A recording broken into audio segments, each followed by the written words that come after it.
So today we've got Claire Edwards, and Claire used to work for the United Nations as editor and trainer in intercultural writing from 1999 to 2017. And she's also a co-author of the appeal to stop 5G on Earth and in space. She designed and edited the whole of the space appeal, as well as administrated all of its 30 language versions. So I'd like to say thank you very much, Claire, for joining me today. It's a pleasure, John. And yeah, you know, we've got this weekend, of course, Friday evening at AMP Studios in London, 897A Old Kent Road at 7 p.m. Mark Steele and myself will be speaking on 5G. And the following day, of course, we've got these the 5G global protest. And of course, I've done a couple of videos with some concerns relating to the protest and the websites that are linked with this. And what are your thoughts, Claire? Well, I think people may realize by now that I have some concerns. I put out a statement about this last week. Mm-hmm. What happened from my point of view is that I found out just before Christmas that Stop5G International was being formed, and I found out that one of the members of Stop5G International actually has her own movement, of which she is a leader, and that movement is called World Shift. And World Shift is an initiative of the Club of Budapest. It's worldshift.earth, yep. Worldshift.earth. And the Club of Budapest was started by Ervin Laszlo, who is one of the founder members of Club of Rome. And if anybody looks into Club of Rome, they will find that it set up models. When it was founded, I think in the 1970s, it set up its own models, and those models predicted that the world would become rapidly overpopulated and there would not be enough resources to meet the needs of the population. Therefore, the whole aim of the Club of Rome is depopulation. So you have a clear line then through Club of Rome, Club of Budapest, and the World Shift movement, which was started by Ervin Laszlo, who appointed this lady who runs this World Shift Earth website. He appointed her to lead the World Shift movement. So when I saw that she was associated with Stop5G International and I started looking into it, I found that she had actually said that she wanted to collectivize the Stop5G movement and lead it. And I became extremely concerned because I don't believe in collectivization of this movement. And I'll explain that to you shortly. As soon as you collectivize, you open yourself up to manipulation.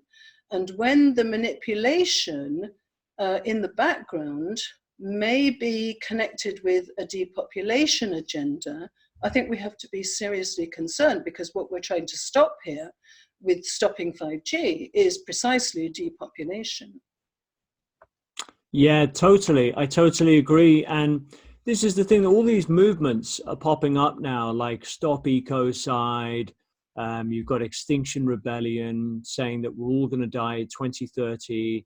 What are the consequences of this Stop Ecocide? I mean, if we're going to criminalize the oil and gas industry, that leaves us with electric. And of course, that's exactly what they want for the smart grids and for 5G.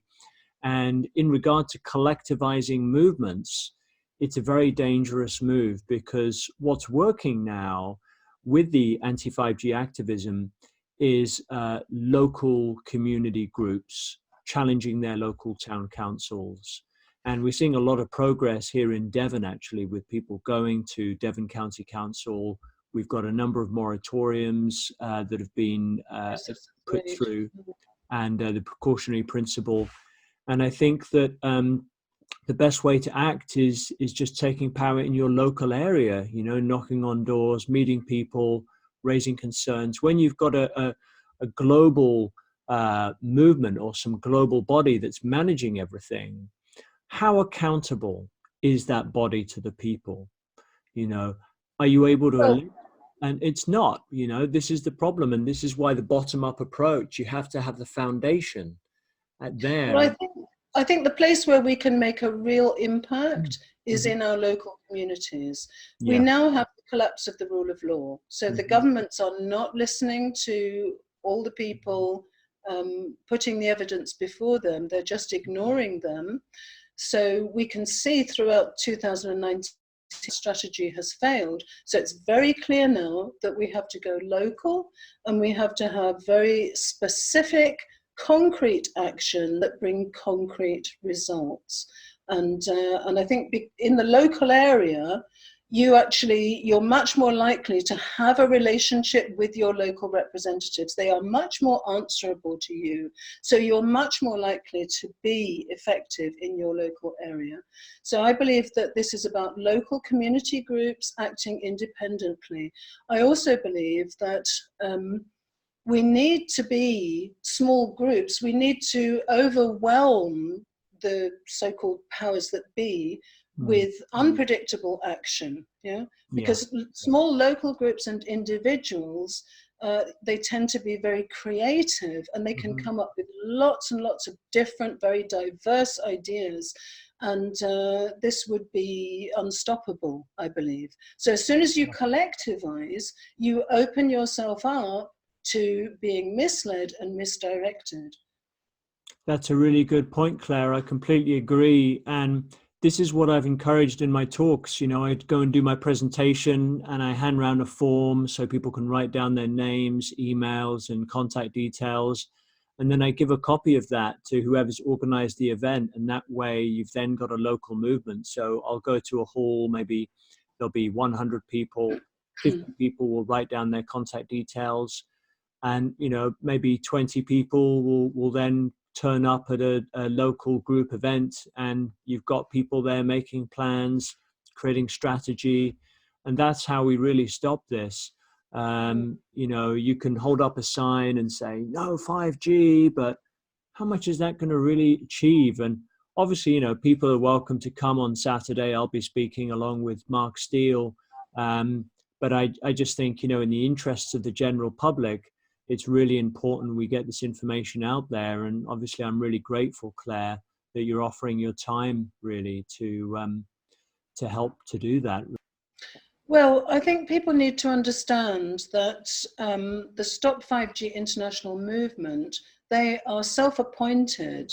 Um, and Arthur Furstenberg, who was my partner, excuse me, on the appeal, has actually merged the 5G space appeal effectively with Stop 5G International. He has become an executive member of Stop 5G International. Now, before he did that, I raised my objections very strongly, especially because it seemed to me that the Stop 5G International movement had been infiltrated by a party that was undesirable, to say the least. But Arthur Furstenberg has effectively actually merged the appeal now with Stop 5G International. Now, I think that as the guardians, if you like, of the appeal, because the appeal does not belong to us, it was a gift to the world.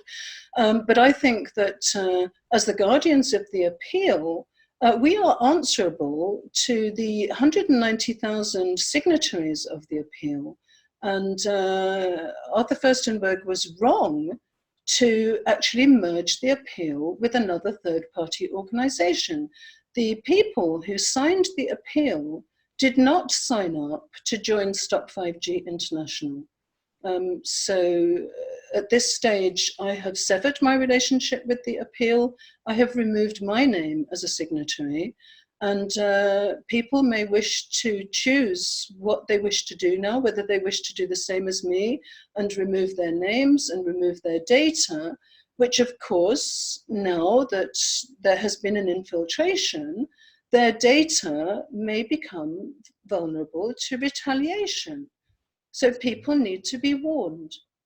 That's right. And of course, you've got general data protection laws, GDPR, where, you know, Arthur, or this new body now, Stop5G International, shouldn't be allowed to send emails out to these signatories because, of course, when they signed, they were not signing to give their data away to Stop5G International. So I think they have to be very, very careful about what they do with the data.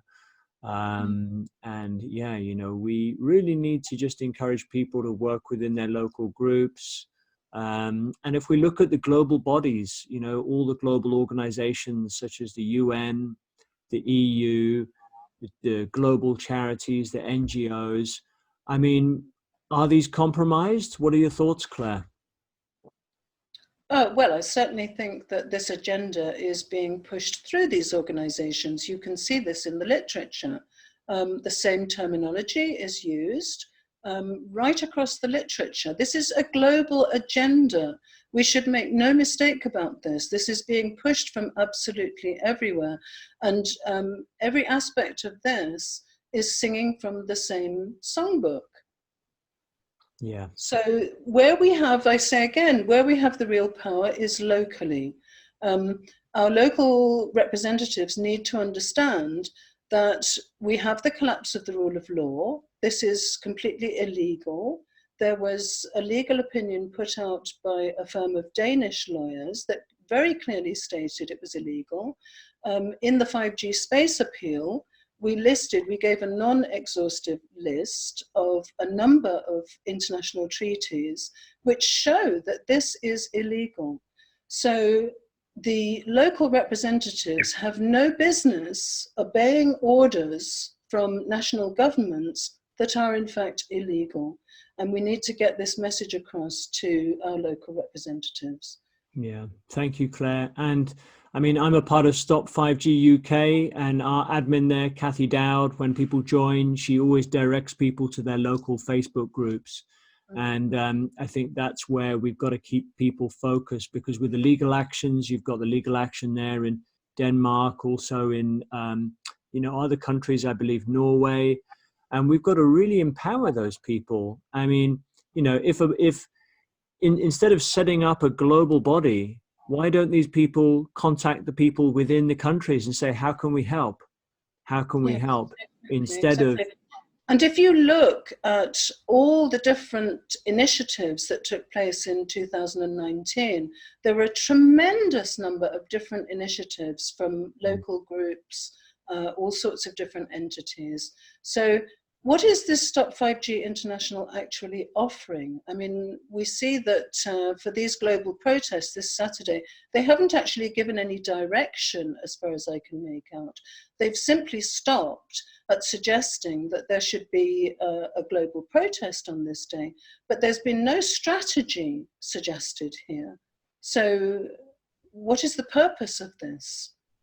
Well, yeah, what value does it add? You know, I mean, I started up 5gawareness.com to inform people about events. Mostly it's UK based, and I'll put news on there, but I'll never try and coordinate something across the country, because I just feel you've got to let people decide for themselves. And if people want to hold an event, my policy is they can contact me through my website, and I'll go and speak to them. Or if they want to contact with someone in their local area, I'll put them in touch with that person.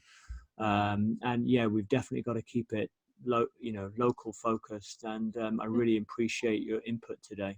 Yeah, well, I have to say, one of these people involved in Stop5G International, in an email to me, she said people are sheep and need wise guidance, which pretty much tells you the whole thing. Now, I don't give people guidance. I'm not a leader.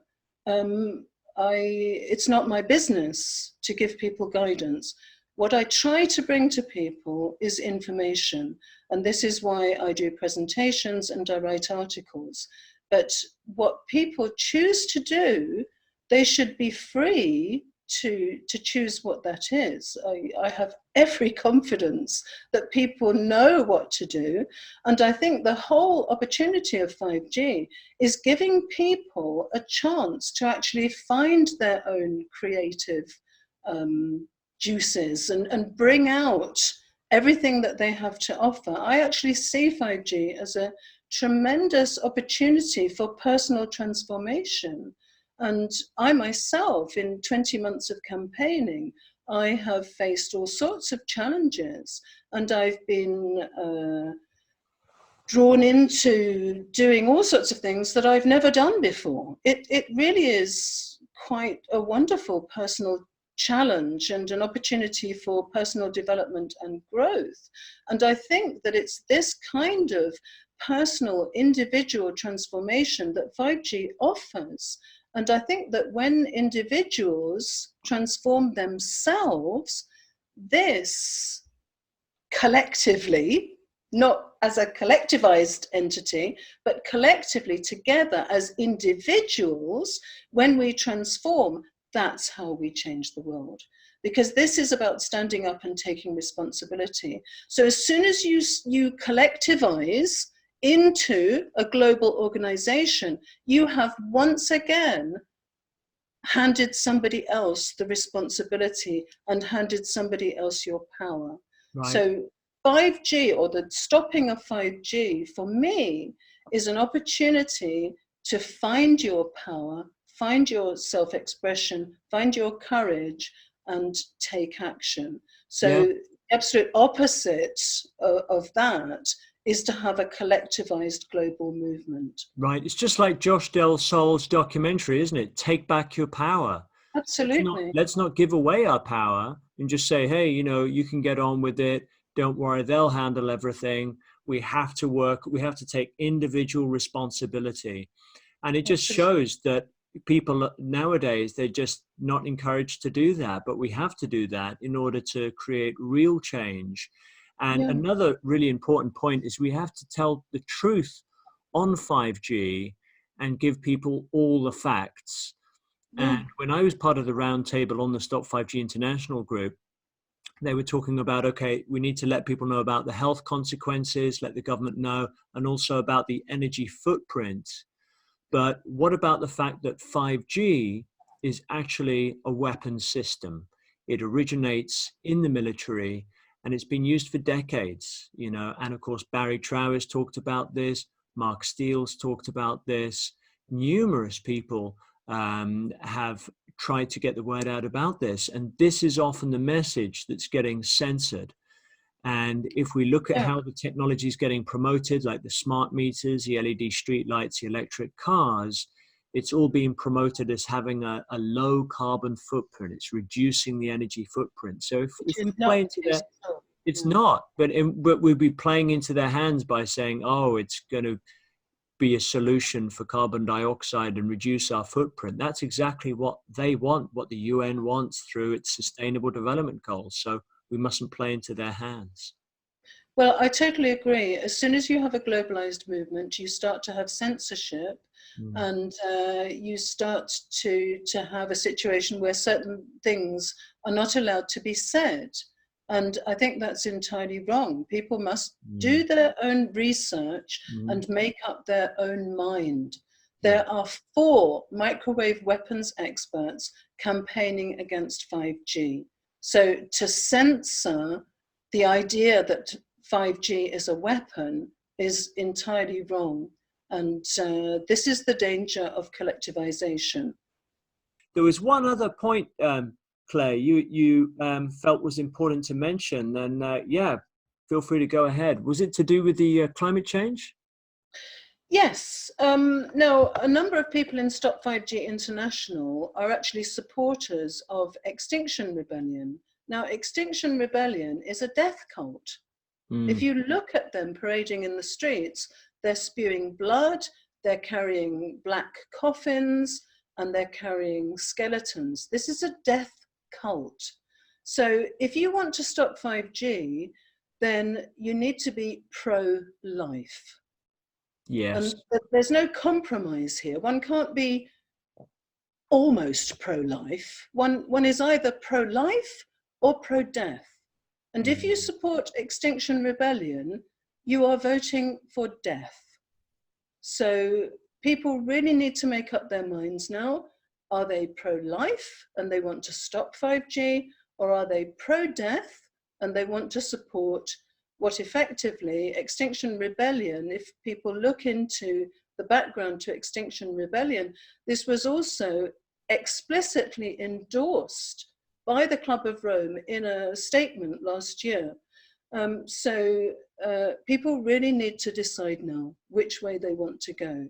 And if they choose to support the fake climate change agenda, then in my view, they have no business in claiming to want to stop 5G. Yeah, thank you, Claire. And I point people towards the Global Warming Swindle documentary on YouTube. It's an hour, 15 minutes, and you've got experts like Piers Corbin, who's an astrophysicist. And this is what I say. I say, go to the independent experts. Don't go to this UN IPCC body of compromise. The science, again, the science of IPCC has been discredited, and at least 1,000 scientists have completely different views on this. That says a lot. And of course, you've got 30,000 scientists who have launched this appeal to say there's no global warming alarm.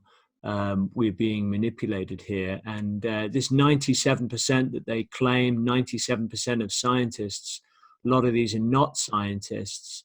And people just really have to have critical thinking skills. And Extinction Rebellion is very fear-based. You know, Exactly. and with 5G, it's love-based. We're trying to stop 5G because we love the planet. We want to protect the planet. It's not, and CO2 is essential for everything. Photosynthesis, for plants need CO2, water and sunlight. We breathe out CO2. All living things, animals and humans, breathe out CO2. So with net zero CO2, you don't have any more life because you have nothing breathing out CO2. So that totally backs up what you're saying, Claire, that it's an anti-life. If they really cared about CO2, they would not be proposing to chop down millions of trees for 5G. Exactly. So yeah, my message to Extinction Rebellion is, you know, why don't you practice what you preach, environmentalism, go and plant trees and clean up beaches instead of dressing up in funeral attire and scaring everybody. Because ultimately, stopping 5G actually promotes the principle of care. Because it's when you're faced with the loss of everything you've ever been connected with that you realize how much you love everything. So as you say, you know, the Stop 5G movement, it's all about love and it's not about fear. Fear is a low vibration. If you really want to stop 5G, you need to be in joy and positivity. Yes, really great to connect with you today. Thank you so much for your input. Thank you very much for asking me, John, and I wish you all the best for your event on Friday evening, and I wish everybody every success on Saturday. Just because I am opposed to the merging of the 5G space appeal with Stop 5G International, and I'm opposed to any collectivization of the movement, I do feel that people are entirely free and must be entirely free to organize anything they wish to organize, but please let them do it locally as their local groups in their local community. Yeah, I'd like to second that. You know, Saturday, if you're going to organize something, a protest, go for it, but just make sure you're making the decisions locally and you're doing what you feel comfortable with. And let's stop 5G. Thanks. Absolutely. Let's stop 5G.